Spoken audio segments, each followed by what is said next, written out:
My name is Amanda, and at 32 years old, I built a $20 million business from scratch without a college degree. 4 years, I quietly supported my family financially while they looked down on my career choices. Last month, at my dad's birthday dinner, everything changed when he called me uneducated trash and ordered me to leave his house. What he did not know was just how successful I had become. The look on his face 3 weeks later was worth every tear I shed. Before I share how I went from supporting my family to being called trash by my own father, drop a comment letting me know where you are watching from. Hit that like button and subscribe if you have ever felt underestimated by the people who should believe in you most. I grew up in a middle-class neighborhood in Columbus, Ohio, where expectations were clear and traditional. My father, William, was an accountant at the same firm for 30 years and believed with absolute certainty that college was the only legitimate path to success. My mother, Patricia, taught elementary school and quietly reinforced his views. From an early age, I sensed I was different from my siblings, Thomas and Jennifer, who both embraced the conventional route. Even at age 10, I showed signs of an entrepreneurial spirit that puzzled my parents. While other kids played after school, I ran an elaborate lemonade stand with different flavor options and loyalty cards for regular customers. By 13, I was fixing computers for neighbors charging $20 per hour when the local repair shop wanted $75. My parents viewed these ventures as cute hobbies, nothing more. Amanda needs to focus on academics instead of these little business projects, my father would say at dinner. These games will not pay the bills when she grows up. High school was challenging. I maintained decent grades but spent my free time reading business books and following entrepreneurs online.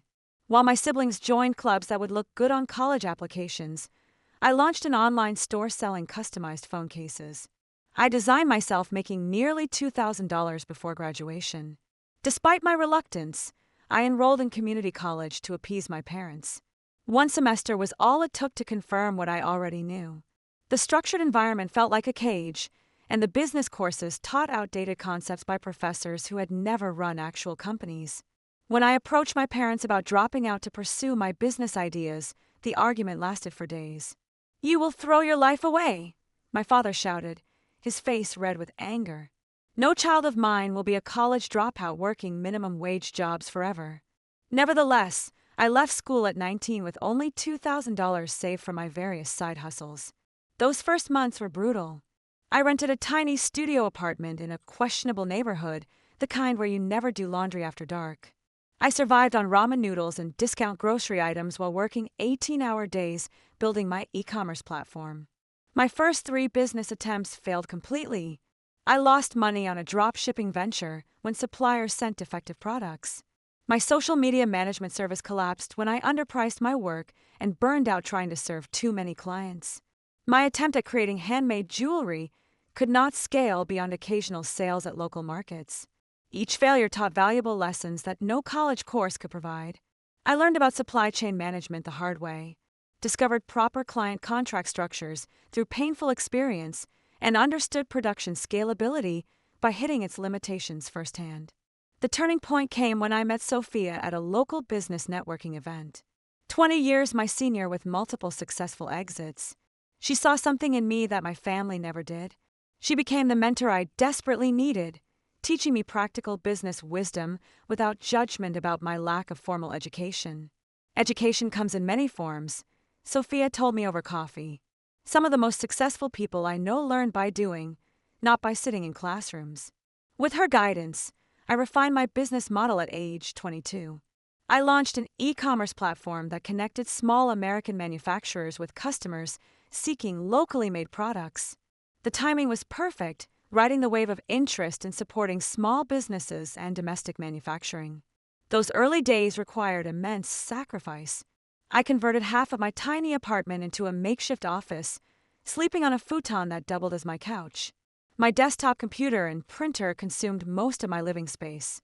I worked from 5 o'clock in the morning until 11 at night handling everything from website coding to customer service calls. The breakthrough came 8 months in when a popular lifestyle blogger featured one of our artisan partners. Orders flooded in, overwhelming our basic systems.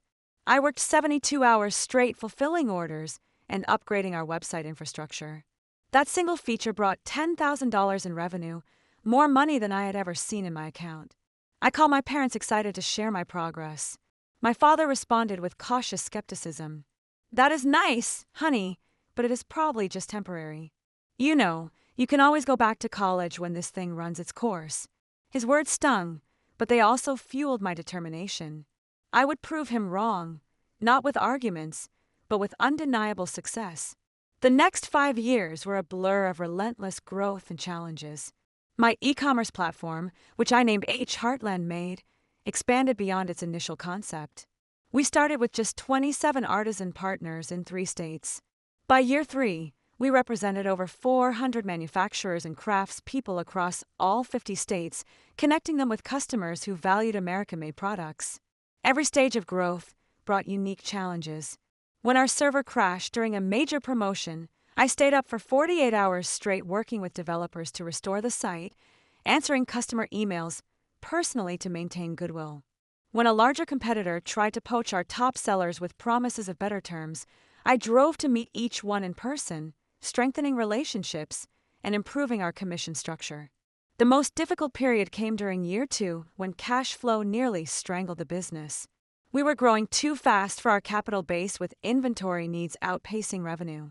I went without salary for 4 months, moved to an even smaller apartment to cut expenses, and negotiated extended payment terms with suppliers. Those months taught me financial discipline that would serve me well as the company expanded. Major milestones came in rapid succession. Our first office was a converted industrial space downtown where I hired 3 employees to handle customer service and seller relations. Crossing $1 million in annual revenue happened midway through year 3. A moment I celebrated alone with a single glass of champagne in my office after everyone left. Through it all, I kept my growing success relatively quiet with my family. They knew I had a website business that was doing okay, but I downplayed the true scale of our growth. Their initial discouragement had created a barrier I could not bring myself to cross. Some part of me hoped they would eventually ask detailed questions about my work, showing genuine interest, but those conversations never materialized. Despite their lukewarm support, I continued helping my family financially whenever needed. When my mother was diagnosed with breast cancer during year 4 of my business, I anonymously paid the $75,000 in medical expenses not covered by insurance. My father mentioned an insurance settlement that had saved them from medical debt, never suspecting the source. My brother Thomas faced challenges with the down payment for his first house.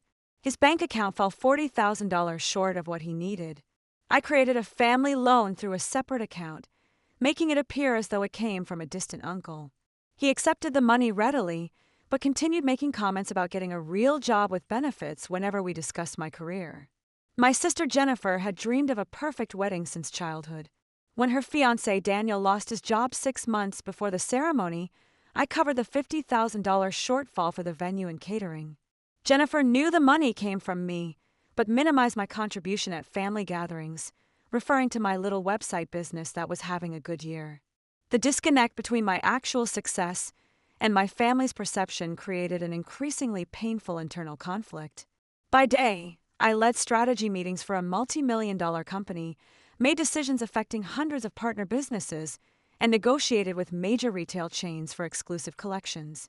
By night, I fielded texts from family members who treated me like the college dropout who got lucky with an internet thing. My company headquarters expanded to a full floor in a downtown office building with 38 full-time employees and a robust internship program. Our valuation reached $20 million after a profile in Business Insider brought attention from several investors. I maintain majority ownership, turning down acquisition offers that would have made me wealthy but cost me control of my vision. As my father's 65th birthday approached, I made a decision. It was time to be honest about my success. Not to boast, but to finally break through the misconceptions and perhaps gain the respect I had been seeking for years. I purchased a substantial gift, a fully paid retirement investment account, and planned to present it along with the truth about my business at his birthday dinner. The night before the dinner, I rehearsed what I would say. I was no longer the uncertain 19-year-old seeking approval. I was a successful entrepreneur who had created opportunities for hundreds of American manufacturers and dozens of employees. Surely that would finally earn my father's respect and change how my family viewed my unconventional path. I could not have been more wrong. The evening of my father's 65th birthday began pleasantly enough. Their house looked exactly as it had throughout my childhood, with the same furniture and family photos lining the walls. The only new addition was a large television my brother had purchased for them last Christmas, conspicuously displayed as a symbol of his financial contribution to the family. My mother greeted me with her typical restrained affection, a quick hug and pat on the back. "You look nice, Amanda. Did you cut your hair?" It was the same haircut I had maintained for 3 years. Thomas arrived with his wife Heather, both dressed immaculately in business casual attire that subtly communicated their upper middle class status. Jennifer and Daniel came shortly after, with Jennifer immediately launching into stories about her recent promotion at the accounting firm where she followed in our father's footsteps. "The partners are already hinting that I might make junior partner next year," she announced while helping arrange appetizers. Youngest in firm history. Throughout the pre-dinner conversation, my career received not a single inquiry. When Daniel briefly mentioned seeing an article about e-commerce growth, my brother quickly steered the conversation toward his son's Little League achievements. Dinner itself was my mother's traditional pot roast with all the fixings, served on the good china reserved for special occasions. My father sat at the head of the table, accepting compliments about his youthful appearance with practiced modesty. "65 looks good on you, Dad," Thomas said, raising his glass. "Here is to another 20 years at least." The moment felt right, as dessert was served. I had waited patiently through discussions of neighborhood gossip, Thomas's children's accomplishments, and Jennifer's upcoming vacation plans. No one had asked a single question about my life or business.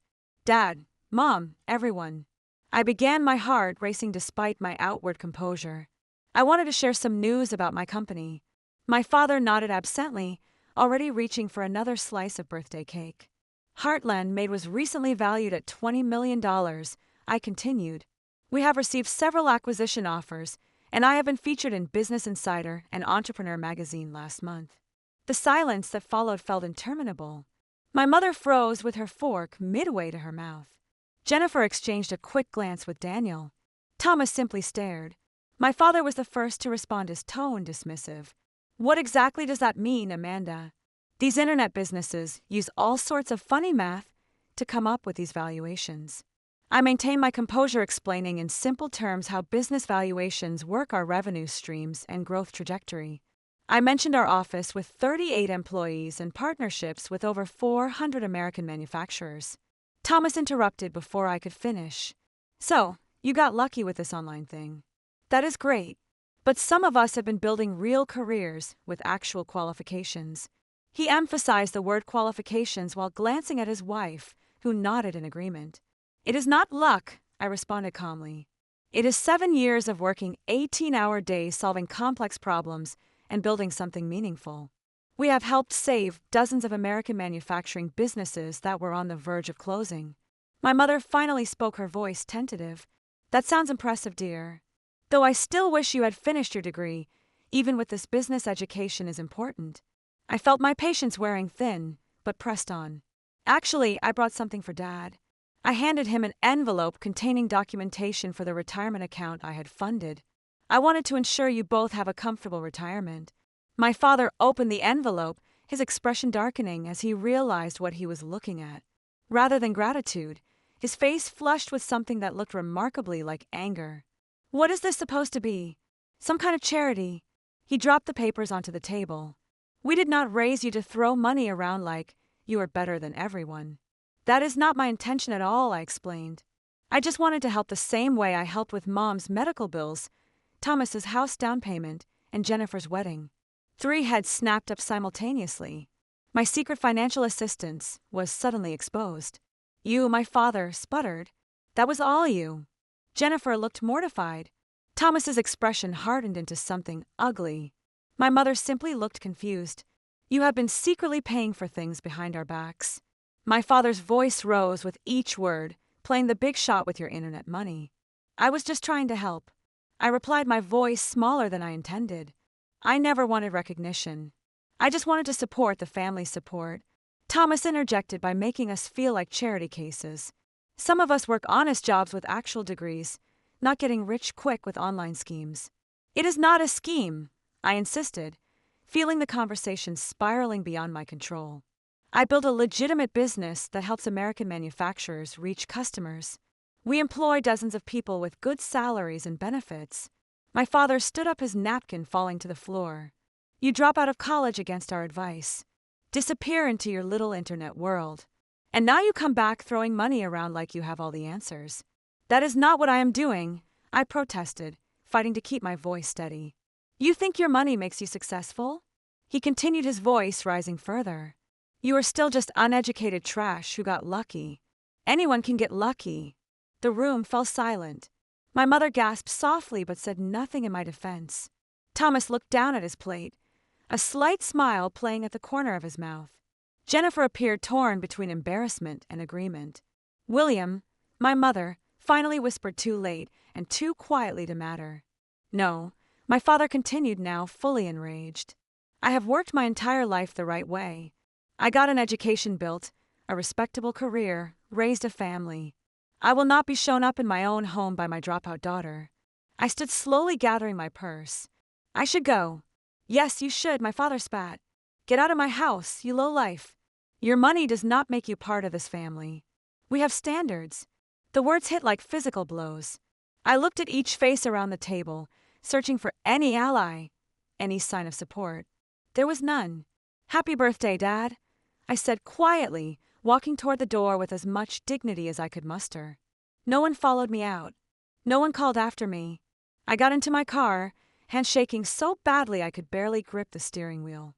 As I pulled away from the house I had grown up in, I realized something fundamental had broken, something that could never be repaired.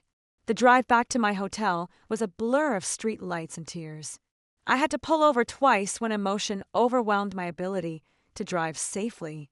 The cruel irony was not lost on me. I owned a multi-million-dollar company, yet was spending the night in a hotel in my hometown because my own family's house was no longer open to me. In the sterile quiet of my hotel room, I replayed the evening's events over and over, analyzing each word and reaction. Had I been too forward, too proud? Had I misread our family dynamic? All these years, the financial help I had provided now felt like a foolish attempt to buy the approval I could never earn through my achievements alone. I pulled out my laptop and began documenting every cent I had given my family over the years. The list was substantial. $75,000 for my mother's cancer treatment, paid directly to the hospital and specialists. $120,000 for my brother's house, covering not just the down payment, but additional renovations he had requested months later.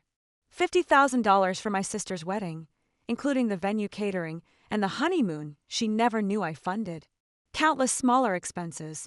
My father's car repair last winter, $22,000. My mother's kitchen renovation, $35,000. Christmas gifts, birthday presents, emergency expenses, all quietly handled through accounts designed to obscure their source. Nearly $300,000 in total, not counting the retirement account my father had just rejected.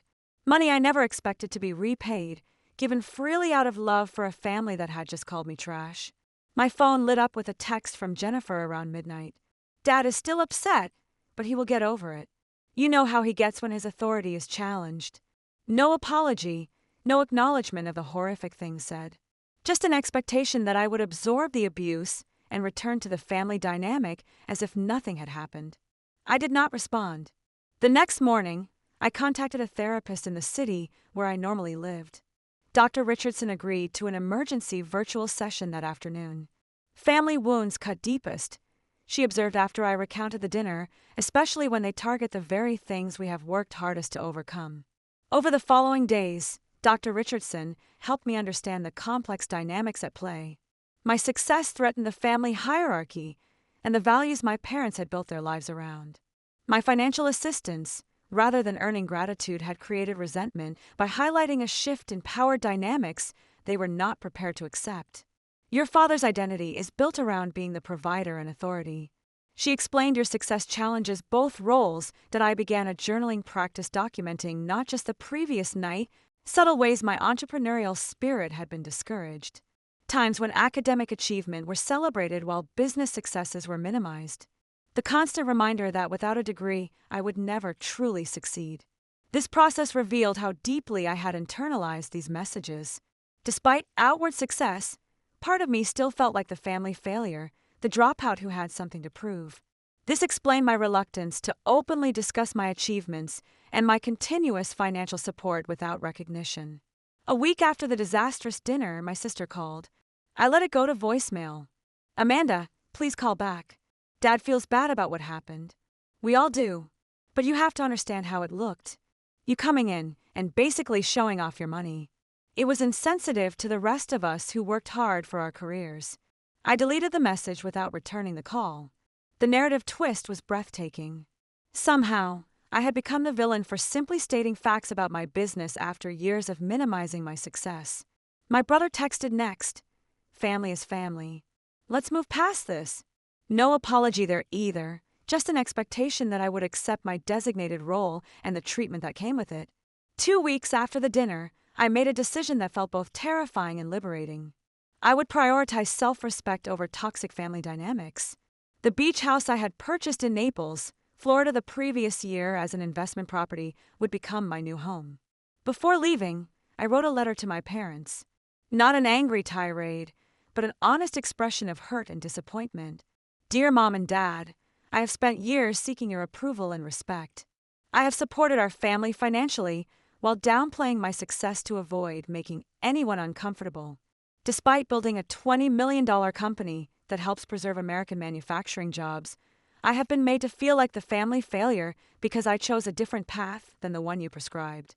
When Dad called me uneducated trash and a low life, it revealed how you truly see me. No amount of success will ever change that perception. I cannot continue to participate in a relationship where my worth is measured by credentials rather than character and achievement. I will always love you both, but I need to create distance for my own well-being. I hope someday we can rebuild our relationship on a foundation of mutual respect. Love, Amanda." I sealed the letter and mailed it from the post office personally. No response came in the days that followed. With the help of my executive assistant, I arranged for my personal belongings in Ohio to be packed and shipped to Florida. I instructed her to donate most of my furniture and clothing to local charities, wanting a fresh start with minimal baggage, both literal and figurative. My company could be run remotely with occasional trips back for important meetings. The leadership team I had built over the years was strong enough to handle day-to-day operations without my physical presence. As I boarded the plane to Florida, I felt a complex mixture of grief and freedom. The family I had tried so desperately to please was behind me, but so was the burden of seeking approval I would never receive. Naples, Florida, greeted me with warm sunshine and salt-scented air, a stark contrast to the gray Ohio winter I had left behind. My beach house stood on a quiet stretch of shoreline, a modern 2-story structure with floor-to-ceiling windows, facing the Gulf of Mexico. I had purchased it as an investment property the previous year, but had only visited twice for brief vacations. The property felt impersonal when I first arrived, like an upscale hotel rather than a home. The real estate agent had handled the furnishing with standard luxury vacation home decor. Attractive but soulless, making this house truly mine became a form of therapy. I started with the primary bedroom, replacing the generic beige bedding with handcrafted quilts from one of my Heartland-made artisans in North Carolina. The mass-produced art came down, replaced with original pieces from emerging American artists I had discovered through the business.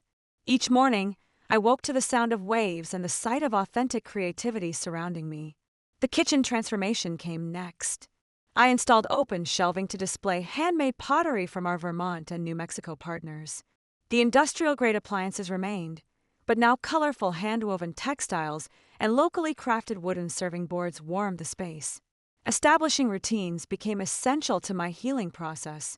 Each morning began with a sunrise walk along the beach, feet in the cool sand collecting shells and watching dolphins arc through the waves offshore. I found a local coffee shop run by a Cuban-American family where I became a regular, greeted by name rather than order.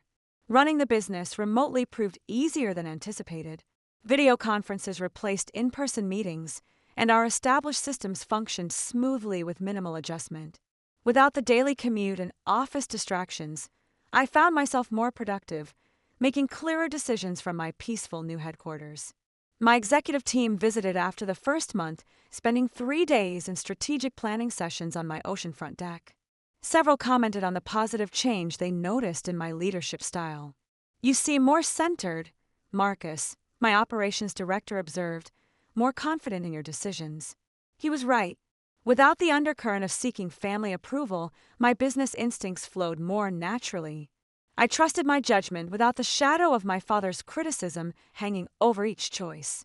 Community involvement became another anchor in my new life. I joined the local Chamber of Commerce and a business women's networking group. Unlike in my hometown where I had downplayed my success here, I was open about my company and achievements. The respect came naturally without the baggage of who I had been before my success. I befriended Eliza, the owner of a local art gallery, who introduced me to her circle of friends. These were accomplished women in their 30s and 40s who valued each other for present achievements rather than past credentials. Our weekly dinner gatherings became a highlight filled with laughter and conversations that never once included questions about my education or suggestions that I had merely gotten lucky. The unexpected visit came 3 weeks into my Florida residence. My brother Thomas arrived unannounced at my door one Saturday afternoon. "Nice place," he said, whistling as he surveyed the ocean view from my living room. "Really nice." His appearance was jarring in my new sanctuary. He looked out of place in his button-down shirt and pressed khakis amid my casual coastal decor. "What brings you to Florida, Thomas?" I asked, not offering a drink or seat. "Family," he replied with the same confident smile he had used to charm our parents since childhood. "And I could use some advice about an investment opportunity, possibly a loan to get in on the ground floor." Some patterns were too predictable to be surprising. Without my parents as an audience, his pretense dropped quickly. This was a financial visit, nothing more. "I am not making any loans to family members anymore," I said firmly. "That chapter is closed." His expression hardened. "So that is how it is. You move to your beach mansion and forget where you came from. Dad was right about you. Dad called me uneducated trash and kicked me out of his house." I reminded him. "Is that what you came here to reinforce?" Thomas backpedaled quickly. "He did not mean it like that. You know how he gets. Family fights happen." "That was not a fight. It was a revelation," I replied. "Now, if you will excuse me, I have plans this afternoon." After showing him out, I sat on my deck, watching the waves, surprisingly unshaken by the encounter. The boundaries I was establishing felt right, even if they were painful to implement. That evening, I made a significant decision. I contacted my lawyer and established an anonymous scholarship fund at the community college I had briefly attended. The Amanda Wilson Entrepreneurship Scholarship would provide full tuition and mentorship to 5 students annually who demonstrated entrepreneurial potential but lacked traditional academic advantages. Make sure the selection criteria focus on demonstrated initiative and creative problem solving, not grades I instructed. And find mentors who have built actual businesses, not just taught business classes. As weeks passed, my house truly became a home. I planted a garden of native Florida species that attracted butterflies and hummingbirds. I adopted a rescue dog, a mixed breed named Charlie, who accompanied me on beach walks and slept at the foot of my bed. His uncomplicated affection was a daily reminder of how relationships should feel. I found unexpected peace in solitude. Without the constant underlying anxiety of family judgment, I discovered aspects of myself previously overshadowed by that stress. I took a pottery class at a local studio. Terrible at it, but enjoying the meditative process. I tried paddleboard yoga, spending more time in the water than on the board, but laughing through each attempt. 3 weeks turned into a month, then 6 weeks. The pain of family rejection remained, but transformed into something less acute, more like an old injury that occasionally acted rather than a fresh wound. I was building something new here. Not just a home, but an authentic life aligned with my values rather than someone else's expectations. Then came the unexpected development that would bring my family's story full circle in ways I never anticipated. The Naples Business Journal was not a publication I normally read, but Eliza texted me early one morning insisting I pick up a copy. Page 3. "You are going to want to see this." The feature article profiled local business owners making an impact beyond Florida. There I was photographed on my deck with the Gulf of Mexico behind me under the headline, "E-commerce innovator brings multi-million-dollar business to Naples." The journalist had done her research detailing Heartland, Mate's growth from startup to 20 million valuation, our impact on American manufacturing, and my recent entrepreneurship scholarship foundation. The article painted a picture of success far more comprehensive than anything that had appeared in my hometown media. I did not authorize this. I told Eliza when she called to congratulate me. Public records, she explained. Property transfers, business registrations. Once they knew you were here, the rest was easy to piece together. Besides, it is a great article. She was right. The piece was well-researched and flattering, focusing on business accomplishments rather than personal details. I thought little more about it until the following week, when my phone began lighting up with social media notifications. The article had been picked up by several larger business publications, then shared extensively through LinkedIn and Facebook. Former high school classmates suddenly remembered our friendship. Teachers claimed they had always seen my potential. Most surprising were the messages from several small business owners in my hometown, thanking me for representing what was possible without following traditional paths. "You inspired me to finally launch my business," wrote one former classmate. "If you could build something so substantial without a fancy degree, maybe my idea has merit too." The local newspaper in my hometown ran a condensed version of the article with an additional angle. Local entrepreneur makes national impact. The irony was not lost on me. The same community that had subtly reinforced my parents' disappointment now celebrated me as a hometown success story.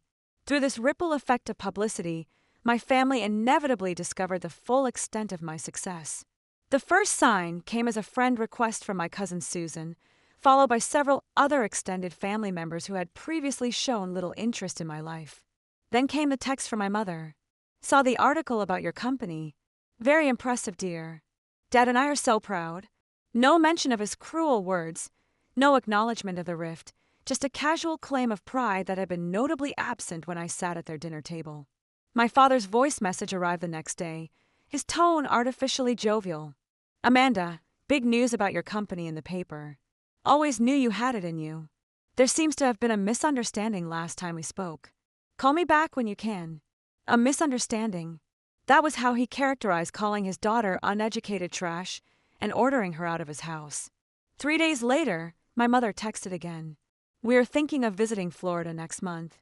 Would love to see your new place. Let us know if that would work for you." The message landed like a stone in my stomach. 6 weeks of healing, of building a new life free from their judgment, and now they wanted to simply appear at my doorstep as if nothing had happened.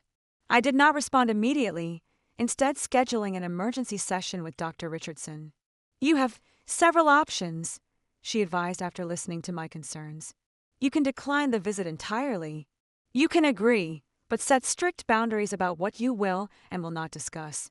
Or you can see this as an opportunity for honest conversation that might lead to healing, though that requires their willingness to acknowledge the harm done." After careful consideration, I texted my mother. "You and Dad are welcome to visit, but we need to have an honest conversation about what happened at his birthday dinner before we can move forward. Please let me know if you are open to that kind of discussion." Her response came quickly. "Of course, dear, we just want to put this behind us and be a family again." The phrasing troubled me, that desire to put this behind us without addressing it directly, but I confirmed dates for their visit the following month. As the day approached, I prepared both practically and emotionally. I arranged for them to stay in a nearby hotel rather than my home, preserving my personal space. I role-played difficult conversations with Dr. Richardson, practicing setting boundaries without becoming defensive. My parents arrived on a sunny Tuesday afternoon. I met them at a beachfront restaurant for lunch, a public setting that would help moderate the initial interaction. They looked smaller, somehow less intimidating than they had in Ohio. My father's confident posture seemed diminished. My mother more nervous than I remembered. They both dressed formally despite the coastal setting. My father in a button-down shirt and slacks, my mother in a structured dress better suited to church than beach dining. "This place is something else," my father said, gesturing at the turquoise water visible through the restaurant windows. "You have done well for yourself, Amanda." The slight emphasis on "for yourself" did not escape me the implication that my success existed in isolation from family values. "Thank you," I replied, simply not filling the awkward silence that followed. My mother jumped in with small talk about their flight, the weather, how different Florida was from Ohio. I responded politely, but did not help carry the conversation. Finally, after our food arrived, my father cleared his throat. About what happened at my birthday dinner. Things got a bit heated. "You called me uneducated trash and a low life," I stated calmly. "You told me to get out of your house, and that my money did not make me part of the family." His face flushed. "I was surprised by the news about your business. It caught me off guard.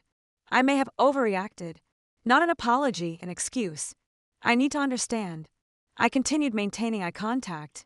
Was that reaction about me sharing my success, or about learning I had been helping the family financially? "Both felt like you were showing off," my mother interjected, "like you were saying you are better than us now." I never said or thought that, I replied. I spent years hiding my success to avoid making anyone uncomfortable. I helped financially because I could, and I wanted to support the family I love. My father shifted uncomfortably. "Well, the way you presented it was very forward, and finding out you were behind those other things, it felt like charity we never asked for." The conversation continued in this vein throughout lunch. No genuine apology emerged, just justifications and attempts to minimize the severity of what had transpired. The subtext became increasingly clear: they were here because my public success made rejecting me socially awkward, not because they had reconsidered their assessment of my worth. As we finished our meal, I made a decision. "I would like to show you my home, but first I need to be very clear about something. I will not pretend the dinner never happened. I will not accept being called names or having my choices denigrated. If you want a relationship moving forward, it has to be based on mutual respect."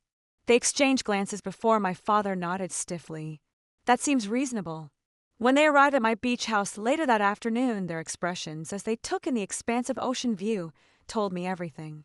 This tangible evidence of my success was impossible to dismiss or minimize.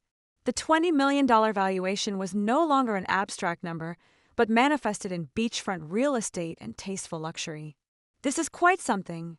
My father managed his voice tight. "Would you like a tour?" I offered. As I showed them through the house, pointing out handcrafted items from Heartland-made artisans that decorated each room, I realized something profound. Their approval, which I had sought for so long, no longer held the power it once did. I was proud of this home and the business that made it possible, regardless of their reaction. This revelation was perhaps the most valuable outcome of their visit, worth more than any apology they might have offered. The conversation that followed my parents' tour of the beach house was difficult but necessary. We sat on the deck overlooking the ocean, the setting sun painting the sky in shades of orange and pink that seemed too beautiful for such a tense discussion. "I want to be clear about something." My father began, his tone more conciliatory than I had ever heard it. "I am sorry for what I said at my birthday. It was uncalled for regardless of how surprised I was. The apology, while welcome, carried a qualification that diminished its impact." His focus remained on his experience of surprise, rather than the harm his words had caused. "What hurt most," I replied carefully, "was that those words seemed to reveal how you truly see me, despite everything I have accomplished." My mother reached across the table, not quite touching my hand, but gesturing toward it. "We have always been proud of you, Amanda. We just worried about your future without a degree." "My future is here," I said, gesturing to the house and the business that had made it possible. I'd built it without a degree, but with 7 years of working harder than most people ever will. That deserves respect, not condescension. My father shifted uncomfortably. "The business world can be fickle. Companies rise and fall overnight. We just wanted security for you." "I understand that concern comes from love," I acknowledged, "but there is no perfect security in any path. Plenty of people with degrees struggle financially, while others without formal education thrive. What matters is recognizing there are multiple valid paths to success." The conversation continued for hours as the sun set and stars appeared over the gulf. No dramatic reconciliation occurred. No tearful group hug that magically healed decades of misunderstanding. Instead, we reached a fragile understanding, a starting point rather than a conclusion. Moving forward, I explained as the evening drew to a close. "I am open to rebuilding our relationship, but with clear boundaries. I will not accept being demeaned for my educational choices or having my success attributed to luck rather than hard work and skill. My parents agreed, though I sensed my father's reluctance in his tight smile and the way he qualified his responses. My mother seemed more genuinely receptive, perhaps recognizing for the first time the role she had played by enabling family dynamics that had caused so much pain. After they returned to Ohio, I reflected deeply on the visit and the path that had led me here. The healing process was far from complete, but significant steps had been taken. I maintained limited contact with my parents in the months that followed, brief, weekly phone calls that gradually became less awkward. My relationship with my siblings evolved differently. Jennifer eventually offered a genuine apology for her role in the family dynamics, and we slowly rebuilt a connection based on adult friendship rather than childhood patterns. Thomas remained distant, occasionally sending holiday greetings, but making no real effort to understand or acknowledge the harm done. My personal healing journey continued with regular therapy sessions. Dr. Richardson helped me recognize how family trauma had shaped my approach to business and relationships, creating patterns of seeking validation through achievement and financial generosity. Success is not a substitute for self-worth, she reminded me, and family approval cannot be purchased, no matter how much you give. This insight led me to establish clearer boundaries in all relationships. I became more comfortable discussing my accomplishments without minimizing them. I learned to give from genuine generosity rather than as an attempt to buy acceptance. The Entrepreneurship Foundation became a central focus of my philanthropy. Beyond funding scholarships, I developed a mentorship program pairing successful entrepreneurs without traditional credentials with promising students facing similar challenges. Witnessing their growth and success brought a satisfaction deeper than any family approval could provide. My friend circle in Naples expanded, creating a chosen family based on mutual respect and genuine connection. Our weekly gatherings became a source of joy and belonging I had never experienced in Ohio. These relationships, freely chosen and maintained, taught me what healthy support should feel like. The beach house transformed completely over time, every room reflecting my authentic taste and values rather than generic luxury. The garden flourished with native plants that attracted wildlife. Charlie, my rescue dog, gained a companion when I adopted a second dog from the local shelter, a senior retriever named Luna, who everyone had overlooked. Running Heartland Maid remotely proved so successful that I implemented flexible work policies for all employees, allowing them to work from anywhere for part of the year. Productivity increased, and employee satisfaction scores reached all-time highs. 1 year after my move to Florida, I hosted a dinner party for my new friends. As we gathered around the table on my deck, watching dolphins play in the sunset waves, I realized how completely my life had transformed from that painful night at my parents' house. To chosen family, Eliza toasted raising her glass and to having the courage to prioritize respect over obligation. The sentiment captured exactly what I had learned through this journey. Family connections are valuable, but not at the cost of dignity and self-respect. Success cannot be measured solely by degrees or traditional achievements, but by the lives we touch and the positive impact we create. Most importantly, I learned that forgiveness does not require forgetting or continuing to accept harmful treatment. True forgiveness is an internal process of releasing anger and resentment while still maintaining boundaries that protect your well-being. My story is still unfolding as all our stories are.